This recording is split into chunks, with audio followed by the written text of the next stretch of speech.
Faire une série sur des producteurs incompétents par des producteurs célèbres, c'est peut-être la chose la plus honnête qu'Hollywood a fait depuis des années.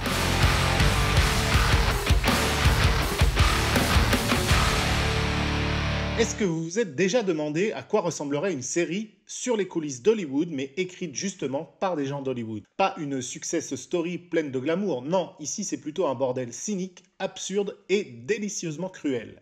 Eh bien The Studio, c'est exactement ça. Dans cette nouvelle série signée Apple TV+, on suit donc un groupe de producteurs qui tentent, globalement en vain, de monter des films ou des séries.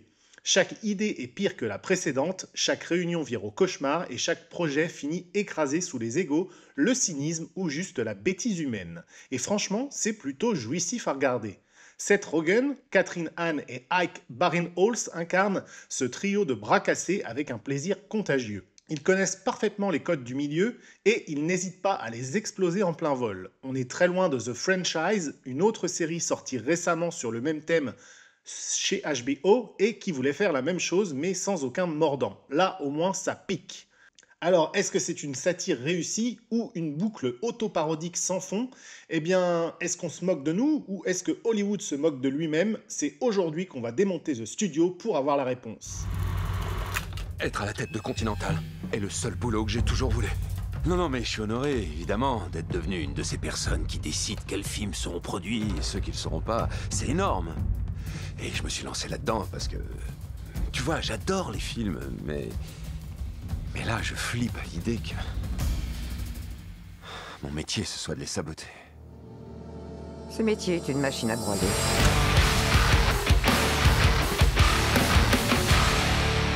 À la base de The Studio, il y a un nom qu'on connaît forcément si on a un peu traîné dans la comédie américaine des 20 dernières années, Seth Rogen. C'est un acteur, scénariste, producteur aussi, parfois même réalisateur, et il s'est fait un nom avec des films comme Superbad, Pineapple Express, The Interview ou encore récemment The Fabelmans de Spielberg. Il a produit aussi un paquet de trucs à la télé comme au cinéma, notamment avec son complice Evan Goldberg. Autant dire qu'il connaît les rouages du système sur le bout des doigts et qu'il en a vu passer des projets foireux. Dans The Studio, il ne se contente pas de jouer, il co-crée et produit la série. Et avec lui, on retrouve un casting globalement très bon, 5 étoiles même, avec Catherine Hahn qu'on a vu par exemple dans WandaVision, ou encore Ike Barinholtz, habitué des comédies US à l'humour bien gras. Ces trois-là incarnent des producteurs hollywoodiens dépassés, cyniques, mais toujours prêts à vendre du vide avec un grand sourire. Côté coulisses, la série réunit des gens qui savent manier le sarcasme avec des scénaristes notamment passés par VIP, The Office ou Big Mouth, et franchement ça se sent. Le ton est acide, le rythme est rapide et l'écriture claque souvent assez fort. Ce n'est d'ailleurs pas la première fois qu'une série tente de se moquer des coulisses d'Hollywood ces derniers temps, mais là où d'autres se sont plantés, comme The Franchise, comme je le disais, qui voulait parodier l'univers des super-héros, mais sans jamais réussir à dépasser le niveau du brouillon, eh bien The Studio choisit une approche bien plus directe. Ici, pas de grand discours, pas de faux suspense, juste une suite de catastrophes professionnelles orchestrées par des clowns en costard, persuadés d'être des artistes. Et ce qui rend vraiment l'ensemble plutôt mordant, c'est que la série ne cherche pas globalement à racheter ses personnages. Non, elle ne les sauve pas, elle ne les embellit pas. Au contraire, elle les montre dans une médiocrité brillante, enfermée dans un monde qui tourne en boucle entre jargon creux, buzzword à la con et encore panique dès qu'il faut prendre une décision. Les films de prestige et les succès au box-office ne sont pas obligatoirement incompatibles. On peut faire les deux et on fera les deux. Matt, écoute-moi, tu veux faire du grand art et des milliards de dollars en même temps, ça marche jamais comme ça, tu vois. Et tu vas tout foirer en essayant de faire que ça marche. Si ça tenait qu'à moi, on mettrait le paquet pour faire la suite de Rosemary's Baby ou Danny Hall ou d'autres grands films qui n'ont pas été réalisés par de gros pervers. Les plus gros pervers font les plus grands films. C'est pas faux. Tiens-toi, Caro, on n'a pas la moindre marge d'erreur pour cette scène. Action, c'est parti. Greta, je voulais te parler de la saison des remises des prix. Il faut que t'aies des dispos cet hiver. On a des... Matt. Coupé!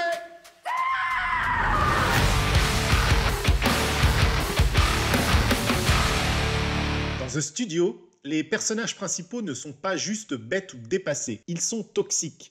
mais d'une toxicité assez molle, enveloppée dans de la bienveillance de surface, molle, dont les discours creux sur la créativité ou l'inclusivité, sans jamais prendre une seule décision cohérente. Et on est face à des gens qui ont trop d'argent, trop de pouvoir et aucune idée de ce qu'ils foutent là.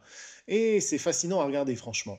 Seth Rogen joue donc un producteur cramé, mi-bourré, mi-perdu, incapable de dire non ou de prendre position. Catherine Hahn incarne surtout une consultante qui se croit en croisade contre le progrès mais qui brasse surtout de l'air et des concepts marketing fumeux. Et Ike Barinholtz est un boss secondaire en roue libre, shooté à son propre ego, persuadé qu'il dirige un temple de la création, alors qu'il ne sait même pas que c'est pas lui qui dirige sa boîte. Ce qui fonctionne, c'est que ces personnages sont extrêmement bien écrits globalement, ils sont ridicules, oui évidemment, mais jamais hors sol. On sent que ces figures existent vraiment à Hollywood, ou en tout cas probablement, que les créateurs ont clairement pioché dans leur expérience perso ou dans leur rancune, et qu'ils ont décidé d'arrêter de faire semblant que tout ça avait encore du sens. La dynamique repose sur un mélange de mépris feutré, donc de langue de bois constante, et de décrochage total du réel. Chaque réunion devient une scène de théâtre absurde, où tout le monde fait semblant d'y croire, jusqu'à ce que tout explose. Et franchement, cette mécanique, globalement, de l'échec permanente, est plutôt jouissive. Mais, et c'est là que ça peut diviser, la série ne cherche jamais à nous les rendre sympathiques, ces personnages. On n'a aucun arc de rédemption, aucune nuance douce pour équilibrer. On est vraiment dans la satire totale. On est dans le grotesque à fond, et si tu n'adhères pas à ça dès le début, eh bien tu risques de lâcher l'affaire un peu vite. Je dirais que The Studio, c'est pas une comédie à vannes classique. Effectivement, ici on n'a pas vraiment de punchline qui font mouche toutes les 10 secondes, pas de running gag bon enfant. Ici l'humour est plutôt noir, je dirais, sec, souvent cruel, et surtout il est là pour exposer des malaises, pas pour les détendre, entre guillemets. La série mise donc sur le malaisant. Du genre de scène où tout le monde se met autour de la table et fait semblant d'avoir compris le pitch d'un projet complètement absurde juste pour ne pas perdre la face. Ou encore celle d'un producteur qui explique très sérieusement que si on rajoute un singe aveugle trans non-binaire dans le script, eh bien ça peut ouvrir de nouveaux marchés. On rit, oui, mais c'est un peu nerveux. Ce qui marche bien en tout cas, c'est que l'humour ne vient jamais d'un gag gratuit, il vient de l'hypocrisie ambiante, des postures ridicules, des tentatives désespérées de sauver la face quand tout part en sucette. C'est de l'humour de situation, mais déformé par un filtre de cynisme total. Et du coup, il y a des moments franchement brillants, des scènes où la tension est tellement absurde qu'on se croirait dans du Ionesco version Open Space. Et là, l'écriture fait mouche. Les dialogues sont ciselés, parfois lunaires, mais toujours en phase avec le délire général. Ce n'est pas un humour grand public. Si tu cherches une comédie réconfortante ou feel good, eh bien tu vas te prendre un mur. Même l'humour physique, quand il y en a, il est plutôt froid, brutal, humiliant. On est plus proche d'une autopsie que d'un stand-up, et pour certains, ça risque encore une fois d'être un peu trop sec pour déclencher autre chose qu'un rictus. Chaque épisode de The Studio, c'est un peu le même rituel sacrificiel. Un nouveau projet débile ou bancal arrive sur la table, tout le monde s'excite, on convoque des réunions absurdes, des consultants externes viennent vomir du jargon, le budget part en flammes, etc.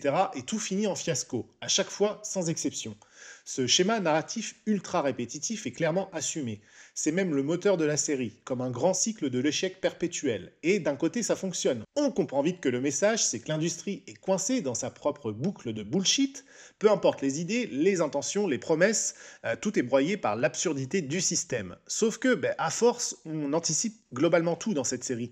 Le suspense disparaît, l'effet de surprise aussi, et l'épisode commence, tu sais déjà comment on va aller dans le mur. Et même si les murs changent, eh bien la collision, c'est plus ou moins toujours la même. C'est pas forcément un défaut si on adhère au concept, c'est un peu comme mater un sketch récurrent. Ce qui compte, c'est la variation dans l'exécution, pas l'issue. Et là, la série réussit souvent à rendre chaque plantage plutôt savoureux, grâce à des dialogues encore une fois bien écrits ou à des situations bien montées. Pour d'autres, évidemment, ce sera lassant. Le risque, c'est que cette fatigue comique, ce moment où tu ne ris plus parce que tu vois les ficelles, finissent par arriver trop rapidement. On reconnaît la mécanique, mais on ne ressent plus rien. Et c'est d'autant plus dommage que la série aurait pu par moments casser sa propre boucle, surprendre au lieu de tout miser sur l'effondrement systématique qu'on voit dans chaque épisode. À première vue, The Studio a tout d'une satire plutôt bien ficelée. Elle tape sur les dérives du système, l'hypocrisie des producteurs, la dictature des tendances, les effets de manche autour de la diversité et des messages bien pensants, les décisions absurdes prises par peur plutôt que par vision artistique. Tout est là, et parfois c'est même peut-être un peu trop là. Parce qu'à force de vouloir tout ridiculiser, la série finit parfois par se contenter d'empiler les scènes comme des sketchs, sans avoir un vrai propos de fond qui ne prenne le dessus. C'est drôle, bien vu, mais est-ce que ça va vraiment quelque part ? Bah pas vraiment, il y a peu d'évolution narrative, pas de crescendo, ni de fil rouge, autre que l'échec est inévitable. Et ça pose une question, est-ce que The Studio cherche vraiment à dire quelque chose de nouveau, ou est-ce que c'est juste un exercice de style assez grinçant? Une manière pour ces auteurs de balancer leur frustration dans une fiction bien emballée, mais sans vraiment se mouiller plus que ça. En fait, la série semble plus s'intéresser à la démonstration qu'à la construction. Elle montre, elle exagère, elle expose, mais elle ne creuse pas vraiment. Pas les personnages en tout cas, pas les dilemmes non plus, pas les contradictions réelles de cette industrie. Elle se moque, oui, mais sans vraiment proposer autre chose que ce rire amer. Et c'est dommage, parce qu'à plusieurs reprises, on sent qu'il y aurait eu matière à aller plus loin, à explorer ce qui restait de sincérité ou de passion dans ce système, notamment avec le personnage principal. Mais non, The Studio préfère donc rester dans la moquerie permanente, une moquerie brillante certes, mais qui finit parfois par tourner un peu dans le vide. Et puis, dernier point, soyons clairs, The Studio, c'est pas forcément une série pour tout le monde. Elle parle d'Hollywood, avec les codes d'Hollywood, pour des gens qui connaissent Hollywood. Et même si on n'a pas besoin évidemment d'être un scénariste à Los Angeles pour comprendre les blagues, il y a quand même un sacré filtre culturel à franchir, je trouve. Le jargon, par exemple, est omniprésent, les personnages parlent comme une réunion Zoom entre des cadres supérieurs de Netflix. Ça balance des termes comme exécutif, greenlight, test audience, reboot IP, comme si c'était des phrases normales. Et parfois, on comprend le sous-texte, parfois, j'ai peur que certains ne comprennent pas. Les situations sont aussi très référencées, certaines scènes sont clairement inspirées de vraies anecdotes de l'industrie ou de trop bien connues coulisses du cinéma. Mais si t'as pas l'habitude de ces mécaniques internes, tu risques globalement de passer à côté de la moitié des vannes et j'ai probablement dû moi-même en rater. Ce côté insider assumé pour être séduisant pour un public un peu geek autour du secteur du cinéma et de la série, ou pour ceux qui aiment décortiquer la pop culture, est bien présente. Mais pour le spectateur lambda, The Studio peut vite ressembler à un club privé où tu regardes les membres se moquer d'eux-mêmes sans vraiment t'inviter à la fête. Et c'est peut-être justement ça le dernier paradoxe de cette série. Elle dénonce un monde élitiste, creux, tous s'y enferment, et en même temps, la série s'y enferme elle-même. Résultat, c'est une satire qui amuse les initiés, mais qui risque de perdre tous les autres au passage. Ou pire, de paraître arrogant. Ce putain de job, c'est tellement plus difficile que ce que je m'étais imaginé. Matt, c'est comme si tout le monde attendait quelque chose de moi et je peux rien faire. Si vous voulez explorer quelque chose de différent, j'ai de nombreuses idées. Les nouvelles idées, on adore ça. Mais pas trop nouvelle, hein, parce qu'on a une formule bien rodée qu'on doit suivre. Je dirais pas que c'est une formule, c'est plus une structure qui marche à 100%, alors on va continuer de l'utiliser encore et encore. Mais bien, c'est loin d'être Tout suffisant. ça, c'est raciste. Tu veux la mort de ces putains de studios ou Tu n'as pas mis fin à cette fête, Mathieu. Pourquoi t'arrêtes jamais de mentir? Ce métier te rend stressé, paniqué, terriblement malheureux. Mais quand toutes les planètes s'alignent et que tu produis un bon film, il reste bon pour toujours.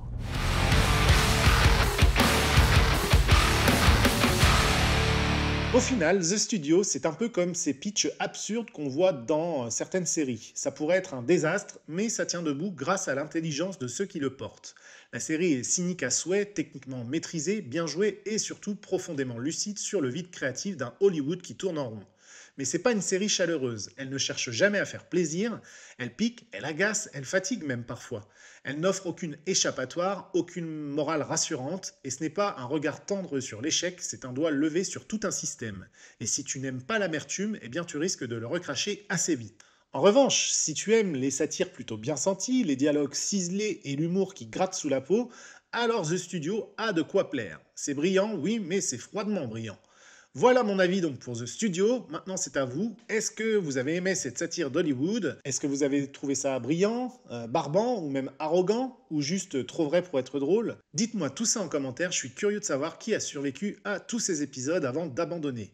Si la vidéo vous a plu, comme toujours, likez, abonnez, frappez la cloche aussi. Et pourquoi pas aussi un petit partage à un pote qui rêverait de bosser dans l'industrie du cinéma, ça devrait le refroidir un peu.